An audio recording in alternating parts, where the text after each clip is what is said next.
দেখা যায়, স্পষ্ট দেখা যায়।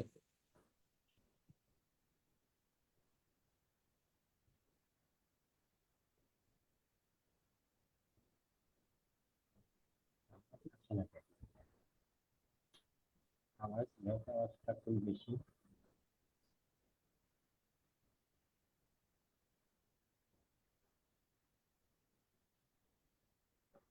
জি।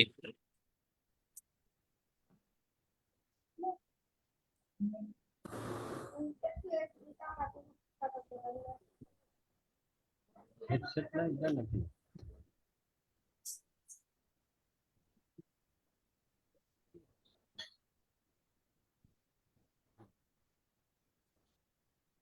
বিসমিল্লাহির রহমানির রহিম।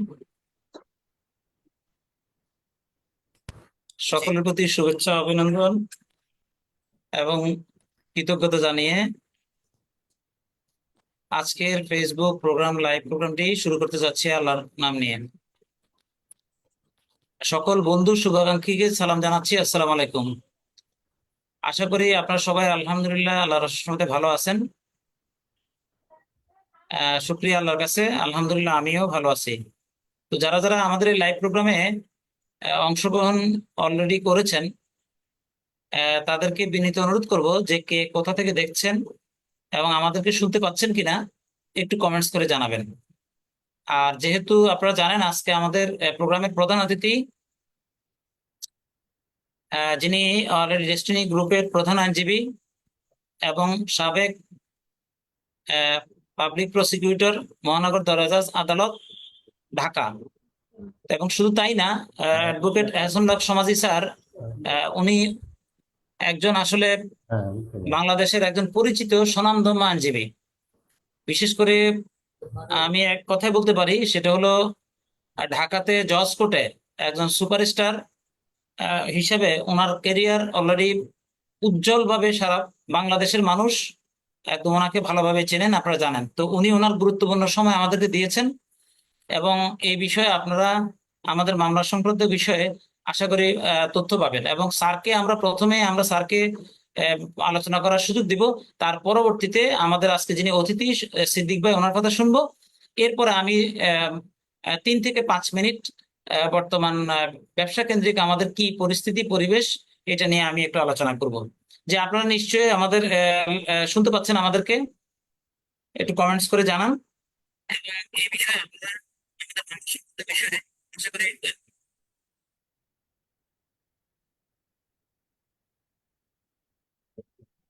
জি, এবং আপনারা মানুষের স্বার্থে, বিনিয়োগকারীদের স্বার্থে এই লাইভ প্রোগ্রামটি শেয়ার করে দিবেন। কারণ আমাদের তথ্য নিয়ে অনেকে মানে বিভ্রান্তিকর অনেক তথ্য মার্কেটে অনেক সময় অনেকে প্রচার প্রচারণার সাথে জড়িত থাকে। এটা যেন কোনোভাবে না হয়, সেজন্য আমরা আমাদের যিনি দায়িত্বশীল, আমাদের প্রধান আইনজীবী, উনি আমাদের সাথে যুক্ত হয়েছেন, ওনার কাছ থেকে আপনারা শুনতে পাবেন। জি। তো সম্মানিত দর্শক শ্রোতা, যারা আপনারা দেখছেন, আমাদের এই program, আপনাদের প্রতি রইল কৃতজ্ঞতা। এবং কে কোথা থেকে দেখছেন আমাদেরকে স্পষ্ট করে একটু নোট করে জানাবেন আমাদের কথা আপনারা শুনতে পাচ্ছেন কিনা। আর আরেকটা বিষয় হলো, স্যার একটা বক্তব্য দিবেন টোটাল প্রেক্ষাপট নিয়ে, আইনি প্রসঙ্গ নিয়ে। কিন্তু আপনাদের যদি কোনো প্রশ্ন থাকে, আপনারা প্রশ্নটা করতে পারেন এবং সেই প্রশ্নের আলোকে স্যারের কাছ থেকে আমরা মানে এই বিষয়গুলো আমরা উত্তর খুঁজবো ইনশাল্লাহ।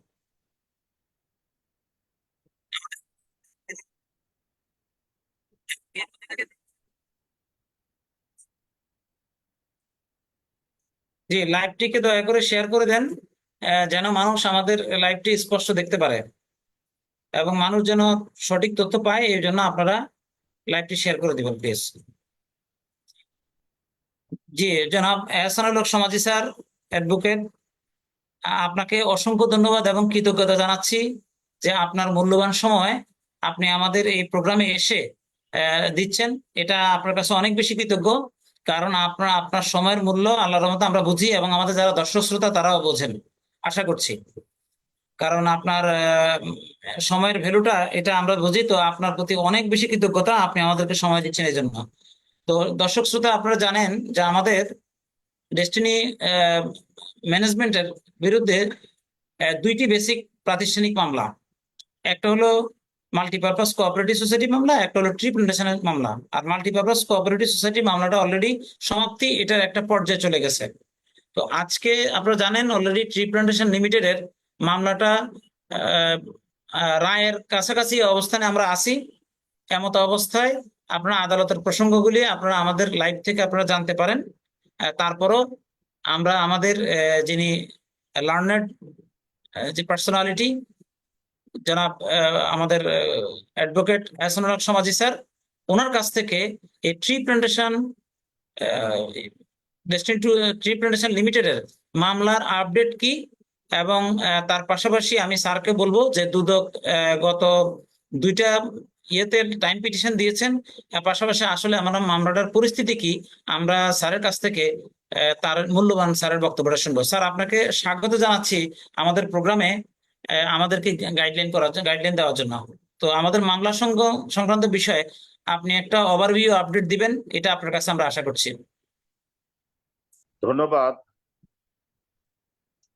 আজকের এই অনুষ্ঠানের সঞ্চালক জনাব ইঞ্জিনিয়ার শহীদ সাহেব, যারা এই লাইভ প্রোগ্রামে অংশ নিয়ে দেখছেন, সকলের প্রতি রইল আমার সালাম।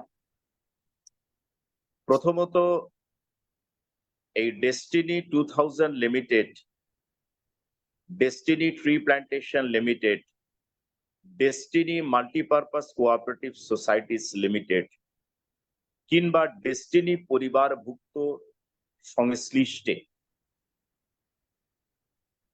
যে দুটো মামলা দায়ের করা হয় দুর্নীতি দমন কমিশন কর্তৃক, একটি হচ্ছে ডিএমসিএসএল অর্থাৎ destiny multipurpose cooperative societies limited, যা ইতিপূর্বে নিষ্পত্তিকৃত এবং যেই মামলায় ইতিপূর্বে জনাব মোহাম্মদ রফিকুল আমিন থেকে শুরু করে যাদেরকে দণ্ডাদেশ দেয়া হয়েছে, আমার জানা মতে সবাই অ্যাপিল করেছেন এবং অ্যাপিলে মহামান্য হাইকোর্ট বিভাগ সেই মামলায় জনাব মোহাম্মদ রফিকুল আমিনের জামিন মঞ্জুর করেছে। আরেকটি মামলা ডেস্টিনি ট্রি প্ল্যান্টেশন লিমিটেড, সেই মামলায় সাক্ষীর সমাপ্তির প্রায় দ্বার প্রান্তে, অর্থাৎ এই মামলায় ইতিমধ্যে বিজ্ঞ বিচারক, তদন্তকারী কর্মকর্তা সহ যদি অন্য কোনো সাক্ষী থেকে থাকে, সেই সাক্ষীদের সাক্ষ্য গ্রহণের জন্য তারিখ ধার্য করেছে। কিন্তু দুর্ভাগ্যবশত এই মামলায় গত দুটো তারিখে আমরা দেখতে পাচ্ছি অনিবার্য কারণবশত সাক্ষীর অনুপস্থিত। গত তারিখের সময়ের আবেদন ছিল। আমরা যেটুকু জেনেছি যে এই মামলার যেই বিজ্ঞ আদালতে চলমান, সেই আদালতের বদলি জনিত কারণে, যতদূর আমরা জেনেছি যে এখনো তিনি স্টেশন লিভ করেন নাই, বাট বদলি জনিত কারণে বোধহয় বদলির আদেশ হয়তো প্রাপ্ত হয়েছেন অথবা প্রাপ্তির পথে। সে কারণেই এই মামলাটির বিচারিক কার্যক্রম যৌক্তিক কারণে বিলম্বিত হচ্ছে। এটার জন্য মূলত কেউ দায়ী নন, এটার জন্য কেউ রেসপন্সিবল না, এটা প্রসিডিউরালের কারণে। সুতরাং এটাতে হতাশাগ্রস্ত হওয়ার আমি মনে করি কোনো কিছুই না। যেহেতু মামলাটি শুরু হয়েছে, সুতরাং টুডে অর টুমরো মামলাটি সমাপ্ত হবে। আপনারা জানেন যে ইতিপূর্বে অনেকগুলো সাক্ষী হয়েছে এবং তদন্তকারী কর্মকর্তার সাক্ষী সহ আরো কয়েকজনের সাক্ষ্য গ্রহণ বাকি রয়েছে। তো সুতরাং আমরা আশাবাদী এই সাক্ষীগুলোর সাক্ষ্য গ্রহণ শুরু হলে, জেরা হলে, মামলাটি নিষ্পত্তির ক্ষেত্রে আরো একটু এগিয়ে যাবে। তবে এই মামলার ক্ষেত্রে যেটি ইম্পর্টেন্ট সেটি হলো যে ইতিপূর্বে মহামান্য হাইকোর্ট বিভাগ, অ্যাপেক্স কোর্ট, এই মামলাটি নিষ্পত্তি করার জন্য সময়সীমা 1 বছর বেঁধে দিয়েছে। সুতরাং যিনি এই মামলার ট্রায়াল করছেন বা করবেন, তাকে অবশ্যই মহামান্য উচ্চ আদালতের সেই নির্দেশ প্রতিপালন করেই মামলাটি নিষ্পত্তি করতে হবে। ধন্যবাদ। স্যার আপনাকে অসংখ্য ধন্যবাদ আমাদেরকে মামলা সংক্রান্ত বিষয়ে একটা আপডেট দেওয়ার জন্য। স্যার আমি আপনাকে একটা প্রশ্ন করছি, সেটা হলো এই যে ধরেন বারংবার টাইম পিটিশন দিচ্ছে, মানে এইভাবে কি স্যার কতদিন টাইম পিটিশন দিতে পারে চাইলে? এটা আমরা জাস্ট এটা জানার জন্য আমাদের যে ধরেন দুইটা দিল আর কয়টা হইতে পারে এরকম, এইটার একটা কোনো সীমারেখা আছে কিনা আইনের বিষয়ে, এটা যদি স্যার আপনি আমাদেরকে একটু ক্লিয়ার করতেন। প্রথমত,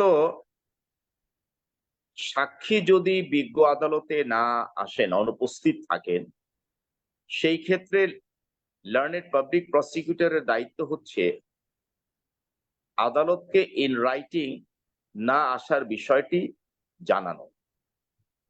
আমরা আগামী ধার্য তারিখে সাক্ষী যদি উপস্থিত থাকে তাহলে সেই ক্ষেত্রে জবানবন্দি গ্রহণ করার জন্য আমরা বিনীতভাবে অনুরোধ জানাবো।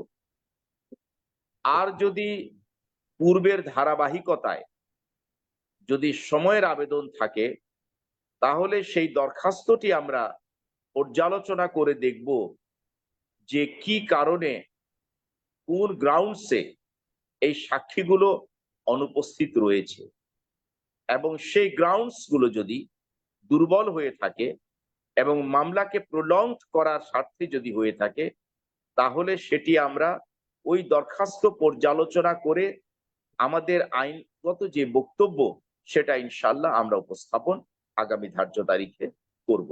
এরপরে বিজ্ঞ বিচারক সেটাকে ওই দরখাস্তের উপরে, যদি দরখাস্ত দেয়, যদি কোনো দরখাস্ত আসে, সুতরাং সেই ক্ষেত্রে আমরা আমাদের আইনি বক্তব্যগুলো দরখাস্ত পর্যালোচনা করেই আমরা বিজ্ঞ আদালতের কাছে রাখবো বলে আশা করছি।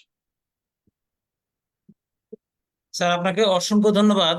অত্যন্ত ক্লিয়ারেন্স একটা পারসেপশন আমরা আপনার বক্তব্য থেকে পেয়েছি, আমার মনে হয় দর্শকরাও পেয়েছেন। আমার আর আসলে আমার ব্যক্তিগতভাবে আর কোনো প্রশ্ন নেই, কিন্তু বিষয়টা হলো যারা দর্শক শ্রোতা আপনারা দেখছেন, স্যারের কাছে যদি কোনো প্রশ্ন থেকে থাকে আপনারা দয়া করে করেন, কারণ প্রশ্ন থাকলে স্যার প্রশ্নের উত্তর দিবেন। আর আদারওয়াইজ স্যার তার মূল্যবান সময় দিয়েছেন, স্যার আমাদের প্রোগ্রাম থেকে লিভ করবেন, পরবর্তীতে আমরা আমাদের প্রোগ্রামটা কন্টিনিউ করবো। জি, যদি কোনো প্রশ্ন করে থাকেন একটু করেন, আমি আপনাদের কমেন্টস গুলো দেখতেছি। একটু যদি কোনো প্রশ্ন থাকে প্লিজ আপনারা একটু। তো আপনার মাধ্যমে করতে পারেন, আপনার জি মাধ্যমে করতে পারেন, কোনো হ্যাঁ অসুবিধা নেই। স্যার, আমি আরেকটা ডিভাইসে দেখতেছি ওনাদের কমেন্টস গুলি, যে যদি কোনো প্রশ্ন থাকে আপনারা একটু দয়া করে দ্রুত করেন। হ্যাঁ কতজন যুক্ত হয়েছেন অনুমান আমাদের এই লাইভে? সরাসরি লাইভ মনে হয় স্যার, আমি পুরো স্পষ্ট দেখতে পাচ্ছি না কতজন লাইভ দেখতেছে। হ্যাঁ অনেক অনেক অনেক অনেক পার্টিসিপেন্ট দেখতেছে অলরেডি। মানে 50 প্লাস না হ্যাঁ 50? হ্যাঁ, না না অবশ্যই 65 প্লাস তো আমি দেখতে পাচ্ছি। আর হ্যাঁ সরাসরি এখন 65 আমার এখানে দেখাচ্ছে, আমি জানি না বাইরের। হ্যাঁ 60 প্লাস দেখাচ্ছে, 60 প্লাস। জি, যদি কোনো কমেন্টস আপনাদের যদি বক্তব্য থাকে প্লিজ করেন, আদারওয়াইজ স্যারকে কিন্তু আমরা বিদায় দিব। হ্যাঁ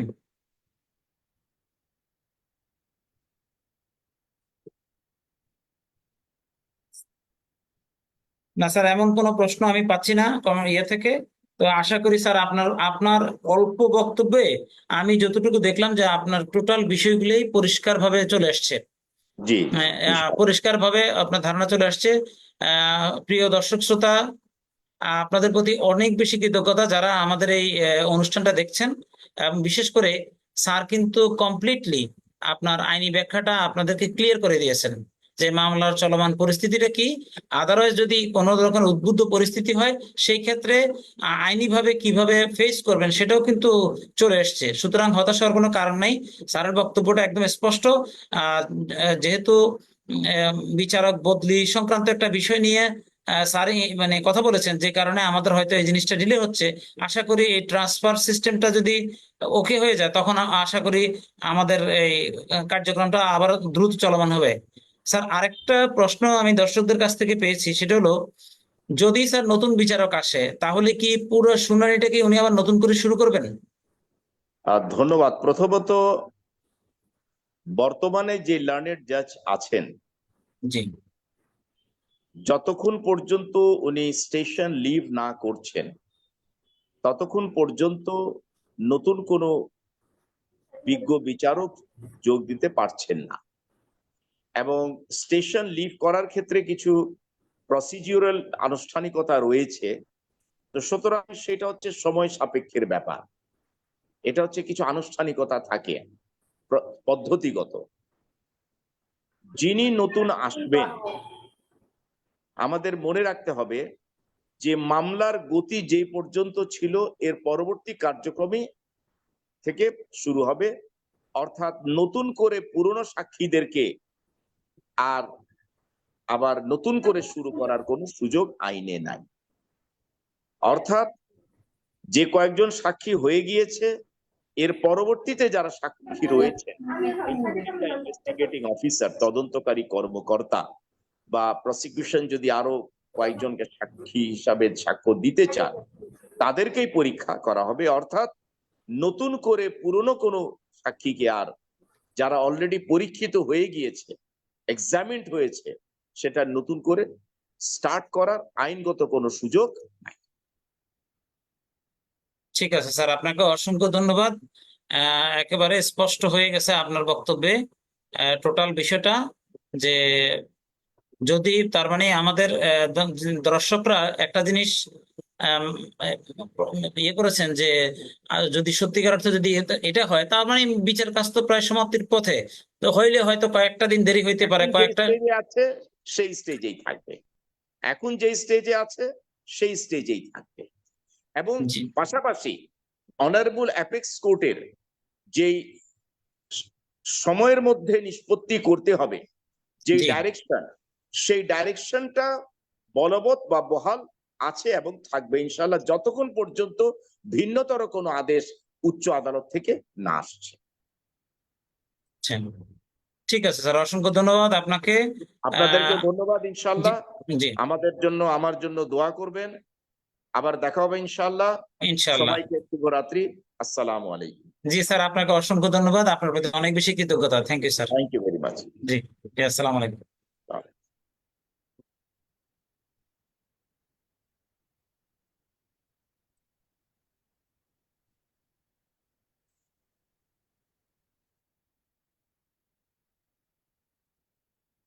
জি, সম্মানিত দর্শক শ্রোতা, যারা আপনারা আমাদেরকে দেখছেন, আপনাদের বেশি অনেক কিছু কৃতজ্ঞতা। তো আপনারা অলরেডি একটা আপডেট কিন্তু পেয়ে গেছেন যে মামলা সংক্রান্ত বিষয়ে মামলাটা কোন পর্যায়ে। আমাদের এই প্রোগ্রামটা আমরা বিরতিহীনভাবে করে আসতেছি। এটার একটা কারণ হলো যে ডেস্টিনি 2000 লিমিটেড বা ডেস্টিনি গ্রুপ তার আবার নতুন করে ঘুরে দাঁড়ানো এবং আবার প্রতিষ্ঠান দাঁড়াবে ঘুরে, এবং মানুষ তার অধিকারটা ফিরে পাবে, এটা পাওয়ার জন্য এই প্রতিষ্ঠানের সাথে সম্পৃক্ত কিছু বিনিয়োগকারী, ক্রেতা পরিবেশক এবং বিনিয়োগকারী এই প্রতিষ্ঠানের পাশে তার কর্মের পাশাপাশি বিরতিহীনভাবে এই প্রতিষ্ঠানের পাশে দাঁড়িয়েছেন সার্বিকভাবে। তো তাদের যারা কন্টিনিউ 12 বছর ধরে কন্টিনিউ করে যাচ্ছেন, তাদের মানে তাদের মধ্যে যারা অন্যতম ভূমিকা রাখছেন, তাদেরকে আমরা একে একে আপনাদের সাথে পরিচয় করে দিচ্ছি। কারণ এই 12 বছর একটা প্রতিষ্ঠান কিভাবে বিরতিহীনভাবে এই প্রতিষ্ঠানের পাশে, মানুষ এখনো প্রতিষ্ঠানের পক্ষে, প্রতিষ্ঠান আবার ঘুরে দাঁড়াবে এই আশায় ভূমিকা রেখে যাচ্ছে, এটা একটা বিরল ঘটনা। তো এই বিরল ঘটনার অন্তরালে কিছু মানুষের যে এক যুগের যে সংগ্রাম, তাদের পারিবারিক প্রেক্ষাপট, মানে সবকিছু মাথায় রেখে তারা এখনো প্রতিষ্ঠানের পাশে এবং ডেস্টিনির নামটা মুখে নিয়ে মানুষকে এখনো পরিচয় দিচ্ছেন যে আমি ডেস্টিনির সাথে আছি, ডেস্টিনির দুঃসময় আছি, এবং ডেস্টিনি ঘুরে দাঁড়ানোর ক্ষেত্রে আমার যতটুকু সামর্থ্য আছে ওইটুকু দিয়ে দাঁড়াবো। তো তাদেরই একজন আজকে আমাদের অতিথি হিসেবে আছেন জনাব সিদ্দিকুর রহমান। উনি ডেস্টিনি 2000 লিমিটেড একজন প্রফিট শেয়ারিং ডিস্ট্রিবিউটর, এবং এই দুঃসময়ে দুর্দিনে উনি একজন সংগঠক হিসেবে এই প্রতিষ্ঠানের পাশে দাঁড়িয়েছেন সার্বিকভাবে। তো আমরা তার কাছ থেকে তার পরিচয়টা জানবো, এবং তিনি কেন কি কারণে বিরতিহীনভাবে 12 সালের পর থেকে এখনো আছেন, তার দায়বদ্ধতাটা কি আমরা জানবো, তার কত টাকা তার পরিবার বিনিয়োগ করেছে, তার টিমের বিনিয়োগ ছিল, এটাও আমরা জানবো। এবং এখানে সময় দিতে গিয়ে উনি পারিবারিকভাবে, সামাজিকভাবে, বিভিন্নভাবে কিন্তু কি অনেক বেশি মানে আপনার কি বলে বাধাগ্রস্ত হয়েছেন। তো সংক্ষিপ্তভাবে তার কাছ থেকে আমরা বিষয়গুলা জানবো। আমি বিনীত অনুরোধ করতেছি, সিদ্দিক ভাই আপনাকে মাইক্রোফোনটা খুলে নেন। আপনাকে বিনীত অনুরোধ করতেছি যে আমাদের দর্শক শ্রোতা যারা দেখছেন আপনারা, তো এই আপনার কথা তারা শুনতে চান। কারণ হলো আসলেই মানে 12 বছর এটা বিরাট একটা ব্যাপার স্যাপার। এটা একটা বেসরকারি প্রতিষ্ঠানের ঘুরে দাঁড়ানোর ক্ষেত্রে এতটুকু আন্তরিকতা যারা করতেছিল বিরাট ব্যাপার। তো মানে আমি বিনীত অনুরোধ করতেছি সিদ্দিক ভাই আপনাকে, যে আপনার পরিচয় এবং আপনার দায়বদ্ধতা, আপনার সামগ্রিক এই 12 সালের কেন আপনি এখনো লেগে আছেন এবং কতদিন আপনি লেগে থাকবেন, আমার দর্শক শ্রোতা আপনাদের কাছ থেকে জানতে চাই। প্লিজ, আপনাকে ওয়েলকাম। জি, ধন্যবাদ শহীদ ভাই। আপনাকে অশেষ ধন্যবাদ আমাকে এই প্রোগ্রামের সুযোগ করে দেওয়ার জন্য। আসলে আমি যারা দেখতেছেন আজকের এই প্রোগ্রাম, আমি সবাইকে আন্তরিকভাবে অভিনন্দন জানাচ্ছি এবং শুভেচ্ছা জানাচ্ছি। আসলে আমি মোহাম্মদ সিদ্দিকুর রহমান। আমি অবশ্য ডেস্টিনি পিএইচডি, যদিও পিএইচডি, কিন্তু আমি কিন্তু জয়েন করেছিলাম মেবি 2007-এর মাঝামাঝি হবে। 310 স্টেটমেন্টে আমি জয়েন করেছিলাম, কিন্তু জয়েন করার পরে যে অনেকদিন আমি ইনএক্টিভ ছিলাম, প্রায় মাস 3-4 মতো ইনএক্টিভ ছিলাম। কেন ব্যাপারটা আমার ভিতরে একটু কনফিউশন তৈরি করছিল। যদিও জয়েন করার সময় আমাকে একজন ভালো একজন এডুকেটেড পার্সনই প্ল্যানটা শো করেছিল। উনি সমাজ কল্যাণ মন্ত্রণালয়ের অ্যাকাউন্টস অফিসার ছিল আমার যে আপলাইন। উনি সরাসরি আপলাইন না, আমার সরাসরি আপলাইনের এখন পর্যন্ত আমার মনে হয় ওনার ফার্স্ট লেভেলে হয় নাই আর কি। যাই হোক, আমার একটু উপরেই ছিল, উনি একজন এডুকেটেড পার্সন। ওনার প্ল্যানে আমি আসলে কনভিন্স হয়ে জয়েন করেছিলাম। কিন্তু তারপরে বিভিন্ন আমার আশেপাশের লোকজনের এই কনফিউশন তৈরি করার ফলে আমি অনেকদিন ইনএক্টিভ ছিলাম। থাকার পরে যাই হোক, আমাকে তখন উনি বলেছিল যে আপনি ট্রেনিং করেন, যান আমার কাজ, আপনার কাজ করতে হবে না, আপনি ট্রেনিং করেন, কয়েকটা ট্রেনিং করেন। ট্রেনিং করার পরে এবং বিশেষ করে আমি বলবো যে আমাদের রফিক আহমেদ স্যারের বেশ কয়েকটা, উনি তো তখন বিভিন্ন এই ডায়মন্ড সেলিব্রেশন প্রোগ্রামগুলিতে উনি বেশি ট্রেনিং দিত আর কি, এছাড়া তো ওনাকে আর পাওয়া যেত না। ওনার কয়েকটা ট্রেনিং দেওয়ার পরে আমার কেমন জানি মোটিভেশন আসলো আর কি, ওনার কথাবার্তা শুনে যে আসলে উনি একজন সৎ মানুষ এবং খুবই নীতিবান মানুষ। ওনাকে দেখেই আসলে আমি এটার প্রতি একটু বেশি আকৃষ্ট হয়েছি আর কি। কারো দ্বারা তেমন একটা আমি আকৃষ্ট হতে পারি নাই। ওনার কথাবার্তা, চাল চলন, ওনার যে মোটিভেশনাল প্রোগ্রামগুলিতে উনি যে বক্তব্যগুলি রাখতেন, ওনার কথার উপরেই বিশেষ করে আসলে আমি একটু টান নিয়েছি আর কি, যে কাজটা আসলে করি, দেখি কি আছে। তারপর যাক, কাজ শুরু করার পরে আপনাদের আমি 2 বছরের মধ্যে পিএইচডি হয়ে যাই। আমি 440 স্টেটমেন্ট পিএইচডি হয়েছি। জয়েন করেছিলাম 310-এ। কাজ শুরু করতে করতে আমার মনে হয় 300, প্রায় 35 বা 36 স্টেটমেন্টে গিয়ে হয়তো আমি কাজ শুরু করেছিলাম। যাই হোক, মোটামুটি 100 স্টেটমেন্ট বা 105 স্টেটমেন্টের মধ্যে আমি পিএইচডি হই কাজ করার পরে। এবং তারপরে পিএইচডি হওয়ার পরে বেশি দিন আর ইয়া করতে পারিনি। এরপরে তো 12 সালে যখন কাজটা আসলে আমার টিমের মধ্যে আসলে এখানে হয়েছে কি, পিএইচডি যতটা তাড়াতাড়ি হয়েছিলাম, কিন্তু টিমটাকে ওইভাবে আমি প্রশিক্ষিত করতে পারিনি। কেননা টিমের ভিতরে আমার এক সাইডে ছিল হলো সমাজ কল্যাণ মন্ত্রণালয়ের এডুকেটেড পার্সনগুলি, সারা বাংলাদেশের যত সমাজ কল্যাণ আহ অফিসগুলি আছে, এই অফিসগুলির বড় বড় অফিসাররাই আমার আসলে ইয়া ছিল আর কি, ডিস্ট্রিবিউটার ছিল। কাজে ওনারা যতটা না ওনাদের ওই মেনলি হলো কি, আমার ওই সমাজসেবা অধিদপ্তরের ডিডি অ্যাডমিন একজন ভদ্রলোক ছিল, ডিডি অ্যাডমিন, এবং উনি ফাইন্যান্স সমাজ কল্যাণ অধিদপ্তরে, ওনার মাধ্যমে এরা সব জয়েন করছে। কিন্তু আসলে ওইভাবে ওরা প্রশিক্ষিত হতে পারেনি, কাজগুলি বুঝতে পারে না, এগুলি ওনার কথায় কনভিন্স হয়ে ওনারা জয়েন করছে, যার ফলে আমি খুব তাড়াতাড়ি পিএইচডি হয়ে গেছিলাম আর কি। যখন উনি 2010-এ রিটায়ার করলো, ওই ভদ্রলোক রিটায়ার করার পরে ওনাকে নিয়ে আমি 2011 সাল থেকে শুরু করছিলাম কেবল টিম ওয়ার্ক গুলি করা, বিভিন্ন আউট স্টেশন গুলিতে ট্যুর দেওয়া শুরু করছিলাম। তার মধ্যে তো 12 সালে এই ডিজাস্টার এসে বললো। যাই হোক, তখন কিছুটা হতাশ হয়ে গেছিলাম। হতাশ হওয়ার পরেও চিন্তা করলাম যে না, একমাত্র রফিকুল আমিন স্যারের দিকে তাকায় হইলো, আমি এটা দেখি এটা কি হয় না হয়, এই জন্য লেগেছিলাম আর কি। মোটামুটি 12 সাল পুরাটাই বিভিন্ন প্রোগ্রামে অ্যাটেন্ড করেছি। 13 সালে এসে আমি কিছুটা ডিমোটিভেটেড হয়ে গেছিলাম, তাও আমার আপলাইন ডায়মন্ডের কারণে। ডায়মন্ডের নামটা আমি বলবো না, যদিও তাদের কিছু অ্যাক্টিভিটিসের কারণে 13 সালটায় আমি মানে কিছুটা দোটানার মধ্যে পড়ে যাই, তো কি করব, ওনাদের কথা শুনবো না কি করব, এই দোটানায় পরে থাকতে থাকতে থাকতে 13 সালটা কোনো রকম পার করি। 14 সাল নাগাদ আমার সাথে আমাদেরই এক পরিচিত, হয়তো আপনারা চিনবেন, ফয়সাল নজরুল, এর মাধ্যমে আমার ইঞ্জিনিয়ার শহীদ ভাইয়ের সাথে পরিচয় হয়। তারপর থেকে ওনার মোটিভেশনে আমি এই যে লেগে আছি, আজ পর্যন্ত লেগে আছি। বিভিন্ন সময় যতটুকু পারছি কন্ট্রিবিউশন করছি। আর এই কন্ট্রিবিউশন করার পিছনেও অনেকেই আমাকে অনেকভাবে ডিমোটিভেট করেছে, আমি কি পাগল নাকি, এই অবস্থায় কেন আমি ইনভেস্ট করি, এই সে নানান ধরনের কথাবার্তা। কিন্তু আমি একমাত্র এই রফিকুল আহমেদ স্যারের দিকেই তাকি, ওনার কথাবার্তা যা আলোচনা বললাম না আমার, আমি ওনার দ্বারাই মোটিভেটেড হয়েছি আসলে, যে এমন একটা ভালো মানুষের পিছনে কিছু না পেলেও যদি লেগে থাকি তাও একটা স্বভাবের কাজ। এই চিন্তা থেকেই পরে যাই হোক শহীদ ভাইয়ের সাথে পরিচয় হলো 2014 সালের থেকে। তারপরে থেকে যে আজ পর্যন্ত লেগে আছে, ওনার কথাবার্তা যখন যা বলেছেন তাই করেছি। এবং আশা করি আমি, যদিও এটা বলাটা ঠিক না, এই যে কথা কিছু নাও হয় ভবিষ্যতে, তারপরে আমি স্যারের দিকে তাকায় হলো লেগে থাকবো যতদিন না এটা আমি শেষ দেখেছি আর কি, সোজা কথা।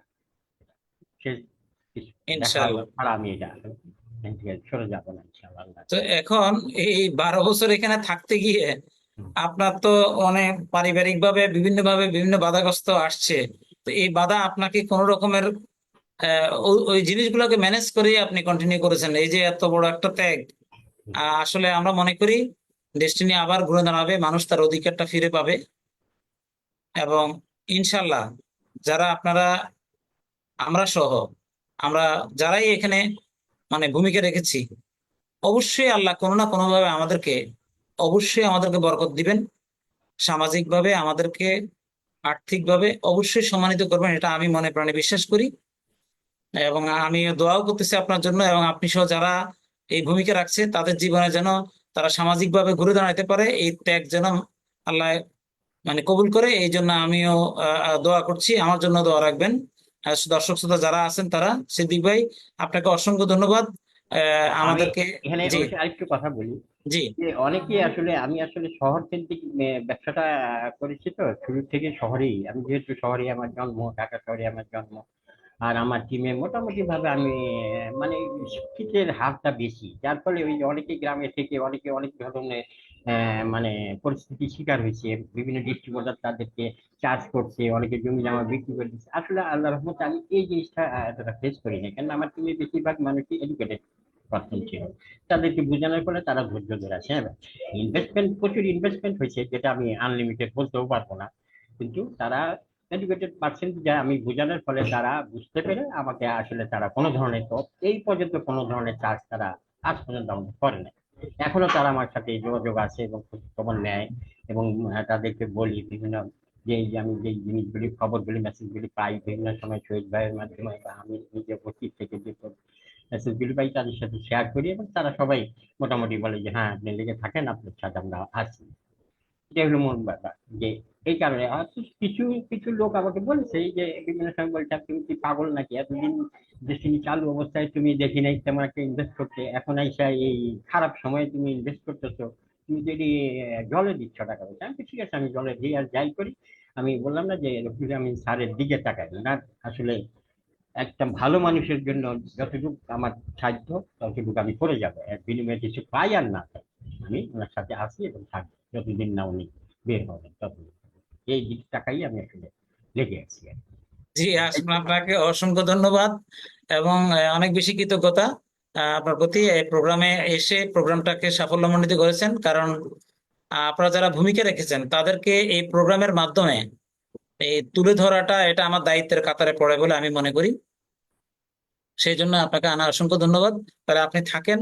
আমি সাধারণত, আপনাকেও ধন্যবাদ জি, যে আমাকে সুযোগ করে দিচ্ছেন এই না, আপনি ঠিক আছে, এত বলবেন। কারণ এটা আমার দায়িত্বের কাতারে পড়ে, তাই আপনাকে সুযোগ করে দেওয়াটা, সুতরাং এটা আপনার অধিকার আমার জায়গা থেকে আমি মনে করি। তো আপনি তাহলে থাকেন। আমি সাধারণত লাস্টে আমি কিছু কথা শেয়ার করতে চাই। যারা প্রশ্ন করেন ডেস্টিনি কেন্দ্রিক, আমি তাদেরকেও কিছু মানে কথা, তাদের প্রশ্নের উত্তর দিতে চাই। তো যাই হোক, আহ, আপনারা যারা আমাদেরকে দেখলেন, আশা করি এই প্রোগ্রামটিকে শেয়ার করে দিবেন মানুষের কাছে, যে মানুষ হয়তো একটু লেংদি হওয়ার কারণে অনেকের মধ্যে হয়তো একটা অনেকে মনে করছিল যে না, এই বিষয়টা মানে আরো দেরি হয়ে যাবে। আমাদের আইনজীবীর কাছ থেকে যেহেতু স্পষ্ট একটা ব্যাখ্যা পেয়েছেন, সুতরাং কয়েকটা দিন দেরি হলো, সুতরাং আগের যারা সাক্ষী নেওয়া হয়েছে, সুতরাং সেটা যদি বলবৎ থাকে, তাহলে হয়তো নতুন সাক্ষী কয়েকজন, কিছু সাক্ষী হইতে পারে। এরপরে কিন্তু আয়ের সাক্ষীর মাধ্যমে কিন্তু মামলাটা রায়ের দিকে চলে যাবে ইনশাল্লাহ। সুতরাং আর আপনারা আরেকটা জিনিস জানেন যে জেল কোড অনুসারে 12 বছর হয়ে গেছে, কিন্তু তার পাশাপাশি আহ, জেল কোড ছাড়া, অর্থাৎ মানে 12 মাসে বছর যেটা, সেটা কিন্তু 11ই অক্টোবর কিন্তু সমাপ্তি হতে যাচ্ছে। সুতরাং এই মামলার সর্বোচ্চ রায় 12 বছরের বেশি হওয়ার কোনো সুযোগ নেই, রায়ের মধ্যে আছে। সুতরাং সবকিছু মিলে কিন্তু একটা জিনিসের সমাপ্তি আছে। আমরা আশা করছি ইনশাল্লাহ অচিরেই, আর কটা দিন হয়তো আমাদেরকে ধৈর্য ধরা লাগবে, ইনশাল্লাহ রফিকুল আমিন স্যারের মুক্তি মিলবে এবং আমাদের আঙ্গিনাটা আবার সরব হবে। দর্শক শ্রোতা যারা আপনারা দেখছেন, আমি প্রায় একটা কথা বলি যে ডেস্টিনি বোর্ড নিয়ে আমাকে অনেকেই প্রশ্ন করেন, যে বর্তমান বোর্ডের দেখেন,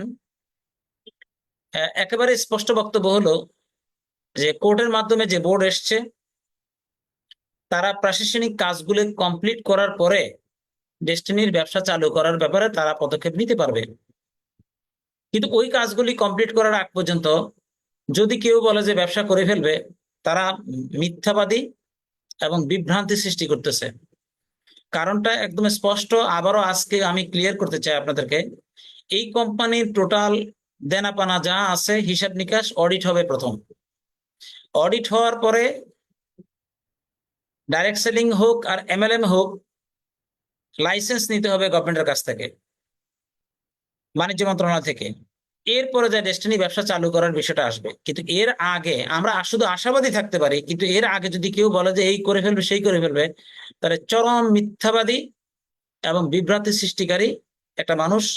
আর আমরা যেহেতু সংগঠন করি, আমরা চাই মানুষ প্রকৃত তথ্য পাক। কিন্তু ডেস্টিনি বোর্ডেরও কেউ হোক আর বাইরেরও কেউ হোক, কেউ যদি বিভ্রান্তিকর সৃষ্টি করে, আমরা যারা সংগঠনের সাথে জড়িত আছি, আমরা কোনোভাবে এই বিভ্রান্তি যেন তারা করতে না পারে, এই ব্যাপারে আমরা সোচ্চার আছি। কারণ মানুষকে আর বিভ্রান্তি হতে দেওয়া যাবে না, 12 বছর অলরেডি হয়ে গেছে। প্রথমত মানুষ কিন্তু তার দেনা পাওনাটা আর একটা গাইডলাইন পেতে চায়, সেটা কোর্টের মাধ্যমে।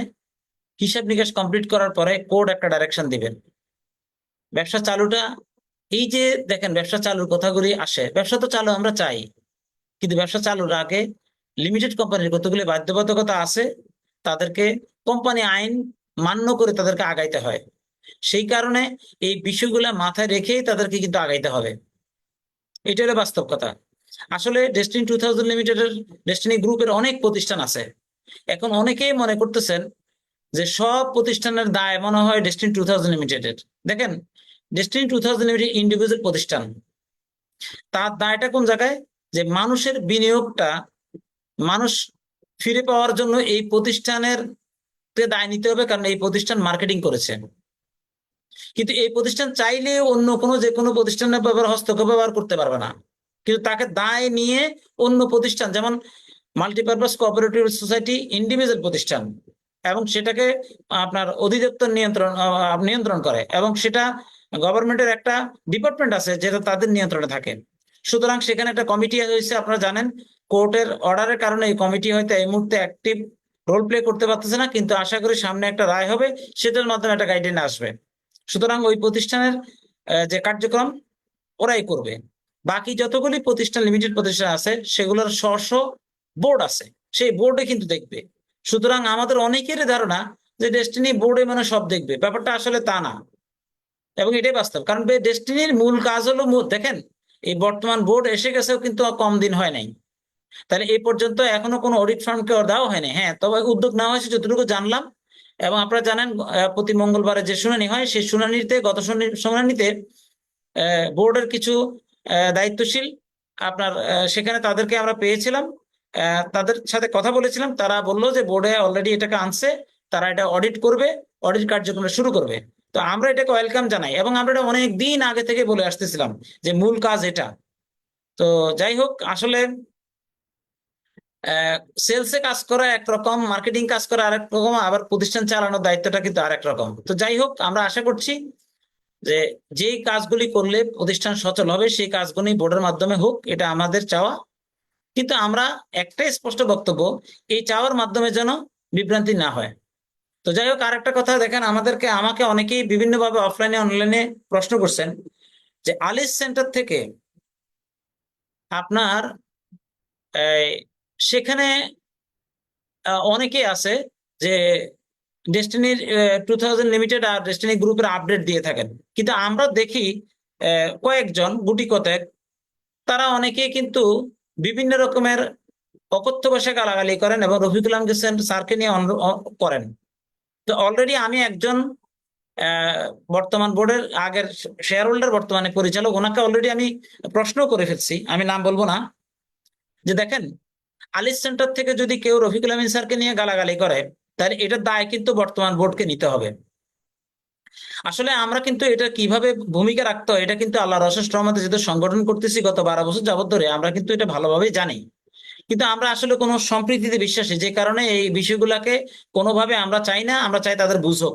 তবে হ্যাঁ, আলিস সেন্টার থেকে যদি আজকের লাইভের পরে আপনাদেরকে সাক্ষ্য রেখে বলছি, যদি আলিস সেন্টার থেকে লাইভ করে, এখন আলিস সেন্টারের বাইরে থেকে লাইভ করে, পৃথিবীর যেখান থেকে লাইভ করে গালাগালি যদি কেউ কোনো করে, এটা তার স্বাধীনতা আছে, করুক। কিন্তু তারপরেও আমরা যৌক্তিকভাবে এটাকে নিন্দা জানাবো। কিন্তু যদি আলিস সেন্টার থেকে লাইভ করে রফিকুল আমিন স্যারকে নিয়ে কেউ কটাক্ষ করে, তো আপনারা মাথায় রাখেন এবং সংগঠনের সাথে যারা জড়িত আছেন তারা নিশ্চয়ই আমার কথা শুনছেন, এবং আজকের পরের থেকে আমরা তাদেরকে আর একবারের জন্য সুযোগ দিব না ইনশাল্লাহ। এবং এই ব্যাপারে যদি প্রয়োজন হয় কি কি করা লাগবে আমরা জানি, এবং এটা দায় কিন্তু পুরো কমপ্লিটলি বোর্ডকে দায় দায়িত্ব নিতে হবে। এবং বোর্ডের অনেকে দেখি যে লম্বা লম্বা লম্পচম্প, আবার অনেকে লাইভেও কথা বলেন। তাহলে রফিকুল আমিন স্যারকে নিয়ে গালাগালি করে এই দায়িত্ব কি যারা লাইভে কথা বলে তাদের দায়িত্ব নাই? তাহলে তারা কি অস্বীকার করতে পারবে? তারা কি যে তার দায় নিবে না? তাহলে আলিস সেন্টার থেকে কেন বসে এটা হবে কেন, কি কারণে? তার মানে কি এই বোর্ড কমপ্লিটলি আমরা কি বলতে পারি যে তাদের অ্যাক্টিভিটিজ এর কারণে যে রফিকুল আহমেদ স্যারের এগেনস্টে তারা কাজ করতেছে সিরিয়াসলি ব্যক্তিগত আক্রোশে? তাহলে প্রাতিষ্ঠানিক দায়িত্ব যেহেতু তারা নিচে, তারা প্রাতিষ্ঠানিক দায়িত্ব পালন করুক। তাহলে ব্যক্তিগতভাবে উনি তো এই মুহূর্তে দায়িত্বে নাই, তাহলে ওনাকে নিয়ে কেন গালাগালি করা হবে? এটা কিন্তু আজকে যারা সংগঠনের সাথে আছেন তারা আমার কথাগুলি শুনছেন, এবং যারা বাইরেও আছেন তারাও শুনতেছেন। এবং আজকে আমি ক্লিয়ার করে বলে দিচ্ছি, আমরা যেহেতু এটা সাংগঠনিক ভাবে আমরা কাজ করি এবং আমরা সত্যের পক্ষে কাজ করি, কিন্তু কেউ যদি অকথ্য ভাষায় এই ধরনের কোনো কিছু করে তাও বোর্ডের পৃষ্ঠপোষকতায়, কারণ আলিস সেন্টার থেকে করা মানে হলো বোর্ড এটাকে পৃষ্ঠপোষকতা করে, তাহলে বোর্ডের কাজ কি? তাহলে বোর্ডের আলিস সেন্টার কি এটা? আমি ধরেন কথার কথা, আজকে বোর্ডের একটা কোনো কার্যক্রম আমি যদি আলিস সেন্টারে গিয়ে আমি ওই ডাইরেক্টরকে বলছিলাম যে আমি যদি ওই বোর্ডের কোনো কিছু গিয়ে ওই বোর্ডের ওখান থেকে যদি বলি, তাহলে বোর্ড কি আমাকে অ্যালাউ করবে আলিস সেন্টারে? তাহলে তাকে কেন অ্যালাউ করা হচ্ছে? তো এই সুযোগটা আমরা কিন্তু কোনোভাবে দিব না ভাই।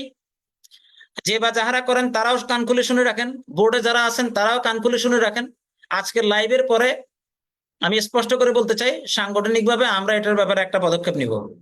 আমরা চাই আজকের পরের থেকে যেন এই ধরনের কোনো ঘটনা না ঘটে, আর যদি ঘটে এটা কিভাবে কি করতে হয় এটা আমাদের খুব আলহামদুলিল্লাহ আল্লাহর অশেষ রহমতে এটা খুব ভালোভাবে জানা আছে, এবং খুব সুন্দরভাবে আইনানুগ ভাবে আমরা এই পদক্ষেপ নিব।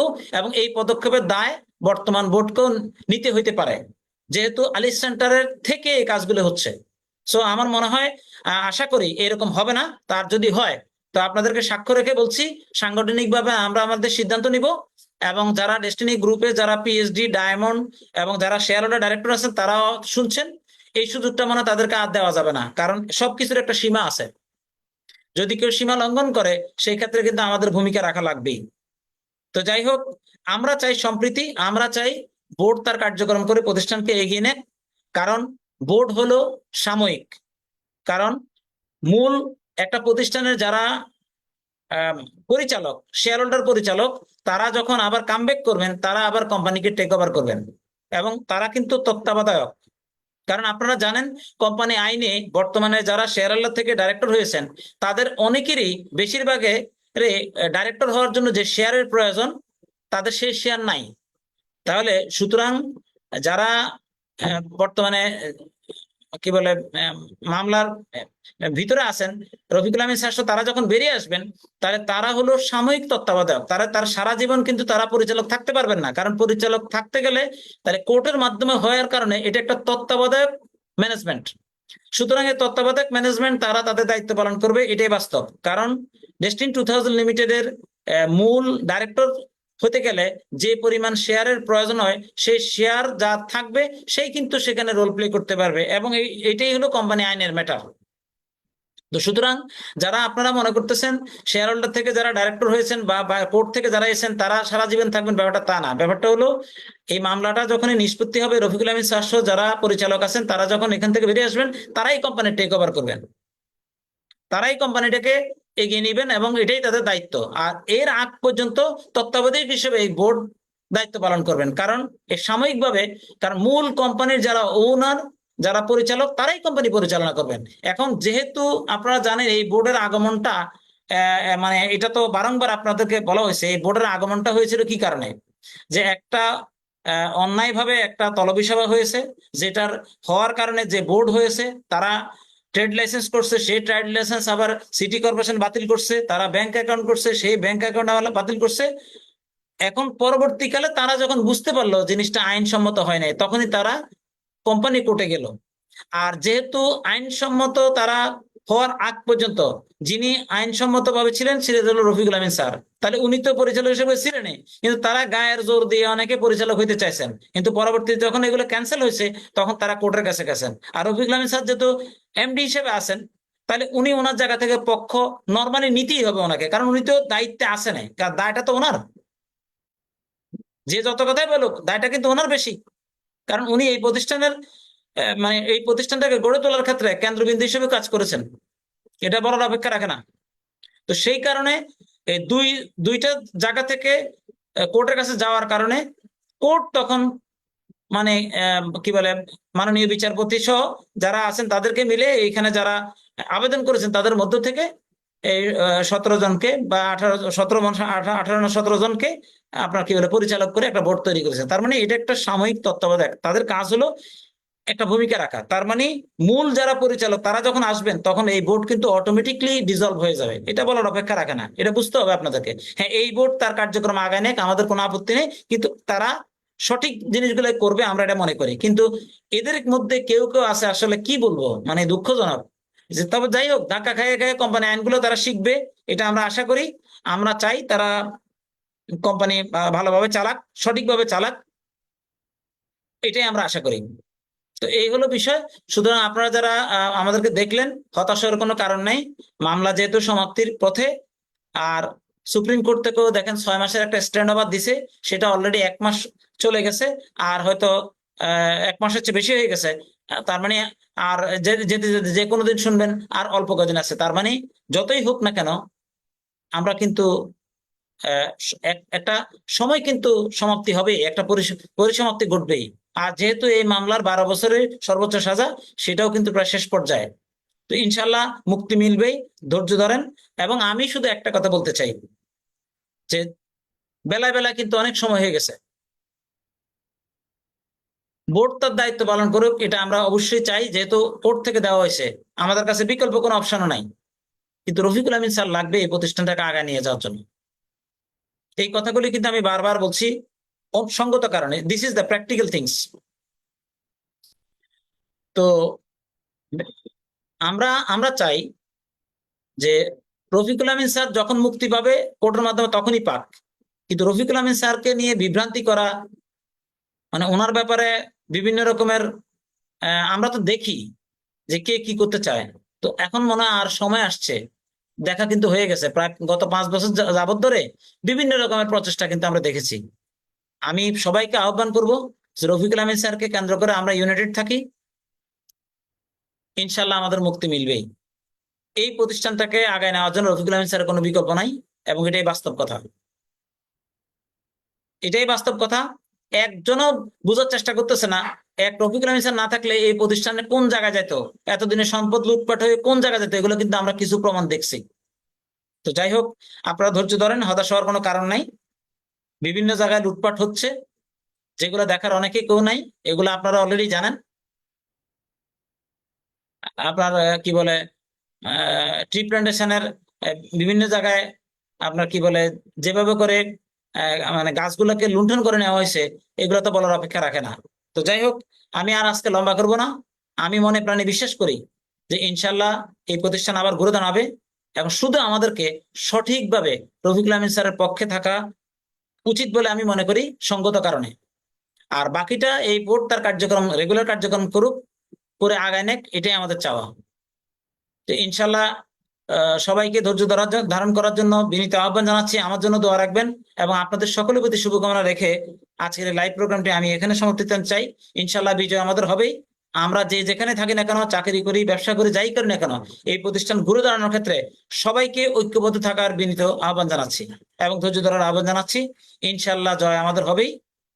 আল্লাহ আমাদের সহায় হন। এবং আজকের লাইভ প্রোগ্রামটি এখানে সমাপ্তি টানলাম। আল্লাহ হাফেজ। সিদ্দিক ভাই, আপনাকে অসংখ্য ধন্যবাদ এই লাইভে অংশগ্রহণ করার জন্য, এবং আমাদের দর্শক শ্রোতারা আপনার ব্যাপারে জানলেন। আর যে আমার পক্ষ থেকে আপনাকে অশেষ ধন্যবাদ, এবং সবাইকে জি, আসলে দোয়া করতে বলবো, আন্তরিকভাবে দোয়া করতে বলবো স্যারের জন্য, যে উনি যেন সুস্থ সবল থাকে এবং অচিরেই যেন আমাদের মাঝে ফিরে আসে। এই দোয়াটাই বেশি বেশি করে সবাই করবেন। এই আশা রেখে জি, আমি আপনাকে অসংখ্য ধন্যবাদ। ধন্যবাদ জানাই। আমি শেষ। Thank you. আসসালামু আলাইকুম। আমিও আপনাদেরকে একটা কথা বলবো, রফিকুল আমিন স্যার আমাদের ইন্টেলেকচুয়াল প্রপার্টি। ওনার জন্য খাস করে দোয়া করবেন। উনি যেন আল্লাহর অশেষ রহমতে সুস্থভাবে আমাদের মাঝে ফিরে আসেন, এবং আল্লাহ যেন ওনাকে আমাদের এই প্রতিষ্ঠানটাকে পরিচালনা করার সুযোগ দেন। আমরা আমাদের হারানো সম্মান এবং মানুষের অধিকার, এই জিনিসগুলো ফিরিয়ে দেওয়ার মাধ্যমে ইনশাল্লাহ যেন আবার সামাজিকভাবে আমরা সম্মান নিয়ে ফিরতে পারি, দাঁড়াতে পারি। এই আহ্বান, এই কামনা সবসময় থাকলো, সকলের জন্য থাকলো। ইনশাল্লাহ, ইনশাল্লাহ আশা করি, যেহেতু 12 বছরের সংগ্রাম, এটা বৃথা যাবে না। ইনশাল্লাহ জয় আমাদের হবে ইনশাল্লাহ। ইনশাআল্লাহ। তো সকলকে ধন্যবাদ এবং কৃতজ্ঞতা জানিয়ে আমি আজকের লাইভ প্রোগ্রামটি এখানে সমাপ্তি টানলাম। আল্লাহ হাফেজ। আসসালামু আলাইকুম। ওয়ালাইকুম আসসালাম।